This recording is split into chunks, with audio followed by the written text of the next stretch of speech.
Are you fascinated by true crime stories that explore the darker side of humanity? If so, then the story of Benjamin Lefty Ruggiero is one you won't want to miss. Lefty was a member of the notorious Banano family and earned a reputation as a reliable hitman and earner.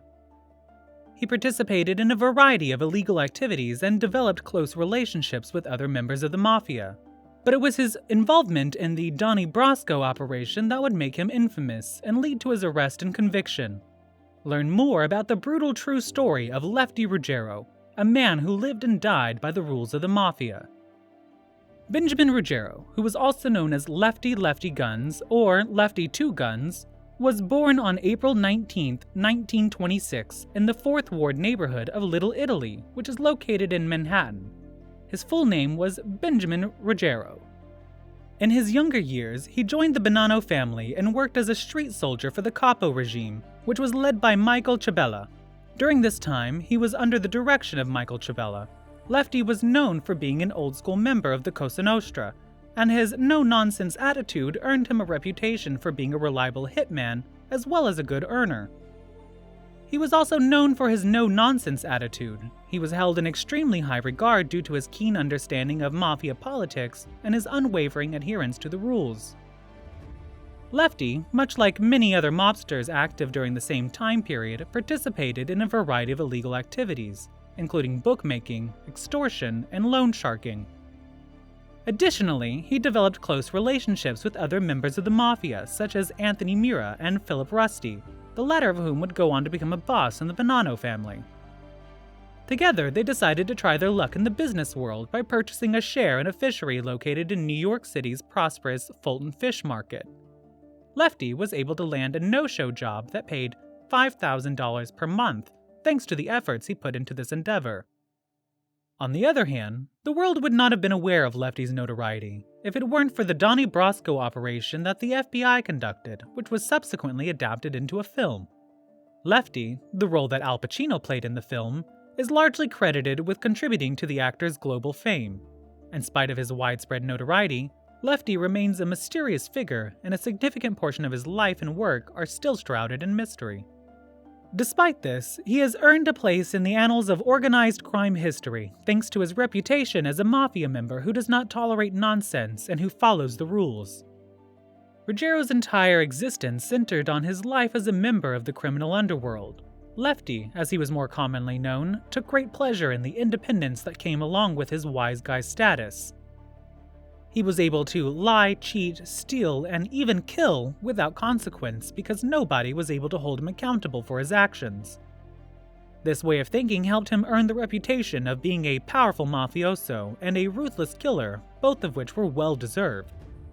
Lefty's response to Donnie Brasco's question about why he enjoyed being a gangster was as follows. Who wouldn't want to have the reputation of being a sage? You're free to act however you like, and no one will object to what you choose to do. This callous mindset was made clear in his actions as he claimed to have eliminated 26 individuals during his time working for the Banano family. Because he always had 2 guns on him during hits, in case one of them broke down, he was given the nickname Two Guns, which was a testament to his preparedness. Ruggiero's life, on the other hand, wasn't perfect by any means. Before he could be accepted as a full member of the family, he had to pay off nearly $160,000 worth of gambling debts, because he was a compulsive gambler. His addiction to gambling was the primary factor in his fall from grace in the end. In 1977, he crossed paths with FBI agent Joe P.A. Stone, also known as Donnie Brasco, who had assumed the identity of a jewel thief in order to infiltrate the Mafia. Anthony Mira, a former friend of Lefty's, was the one who brought the two men together, and both men credit Mira as being their guide. As Lefty spent more time with Brasco, his relationship with Mira started to deteriorate, and eventually ended. Lefty eventually took Brasco under his wing and educated him about the way of the Mafia world, despite the fact that he had initial reservations about doing so. Despite this, Brasco's efforts to collect evidence eventually resulted in Lefty's arrest and conviction for the crime. Ruggiero's career as a gangster came to an end when he was sentenced to spend the rest of his life behind bars. This was an appropriate conclusion to a life filled with dishonesty and illegal activity. Piston's desire to be Lefty's guide was dashed when he learned that Mira had already established himself as the most qualified candidate. A recording made by the FBI uncovered a conversation between Lefty and Piston in which they discussed the precarious situation. "You will need to be brought to us. You will need to be brought to us, and I solemnly swear to you that the same thing will occur to you. I have consistently advocated on your behalf, and I have no intention of stopping now. I'll die with you. But are you aware of what I require? The top of the sky. Because he is after me, I have no choice but to take his head. Let me tell you something, Anthony. If I catch you riding in a car with him, I will put a bullet through his head. If you get in my way, I'll have no choice but to shoot you. I don't want to shoot him in both eyes. That would be stupid, and I'm going to be very specific about the caliber of it when I describe it. If you provoke me in any way, my friend, I will shoot you in the head." Donnie Brasco, also known as Agent Bestow, became Ruggiero's right-hand man after Mira was sent to prison. Donnie Brasco is now solely responsible for managing bets and collecting funds for his bookmaking operations. Because of the close relationship that developed between Ruggiero and Brasco, Lefty's best man at the wedding of his second wife, Louise, was none other than undercover FBI agent Joe Bestow. Because of the bosses of the Cosa Nostra knew that Lefty always followed in the organization's rules to the letter, they gave Ruggiero the order to kill Lefty's son-in-law, Marco, when Marco was accused of stealing from the family. Ruggiero did not hesitate to carry out the order and killed Marco. Marco vanished and his body was never found after a search for him. Following the assassination of the Banano family boss, Carmine Galante, in 1979, the Banano family experienced a power vacuum.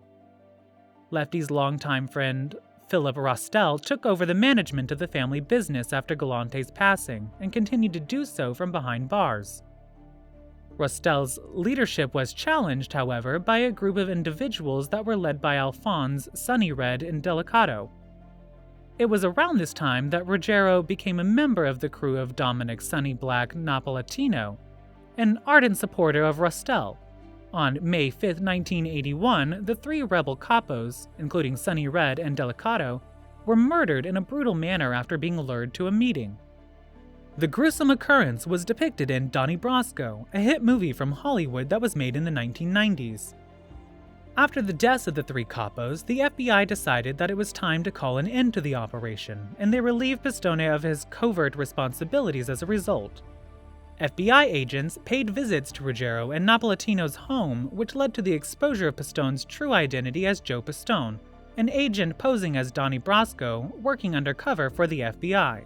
Despite the fact that this information was brought to light, Ruggiero and Napolitano remained convinced that the FBI was attempting to sow discord among the family members, and dismissed their allegations as nothing more than games.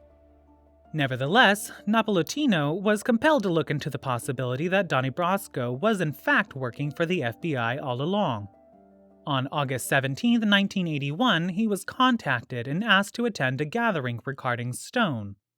Because of his role in allowing an FBI agent to infiltrate the family as soon as he arrived, he was immediately thrown down the stairs into the basement and killed. It is important to point out that in the film Donnie Brasco, Ruggiero is the one who ends up getting killed.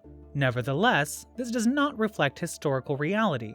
Despite the fact that there was a bounty on Ruggiero's head, he was able to get away without being hurt.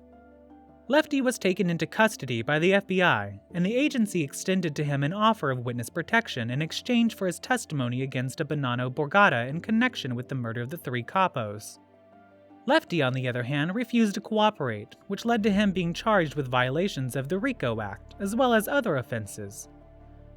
He was given a prison term of 20 years for his crime. Despite this, the Banano family and the commission decided to let Lefty off the hook, and revoke the contract that had been placed on his life, which was an extremely unusual occurrence. Ruggiero's steadfast observance of the Omerta Code earned him respect in the Mafia family in spite of the crimes he committed. It has been reported that Ruggiero was approached by screenwriters and movie producers while he was incarcerated, and that these individuals offered him up to $1 million for his story. Ruggiero, on the other hand, stayed true to his oath and turned down every interview, as well as the possibility of financial gain. He was finally freed from prison in 1992, and then promptly retired from the criminal underworld. After a brief battle with lung and testicular cancer, he lost his battle with an illness on November 24, 1994, and passed away. As we wrap up this exploration of the brutal true story of Benjamin Lefty Ruggiero, it's clear that his life was one filled with crime, violence, and ultimately downfall. Despite his no-nonsense attitude and adherence to Mafia rules, his addiction to gambling and his decision to take FBI agent Joe Pistone, also known as Donnie Brasco, under his wing ultimately led to his arrest and conviction. Thank you for watching. If you enjoyed this video, don't forget to give it a thumbs up and subscribe to our channel. Thanks for watching, and we'll see you at the next one.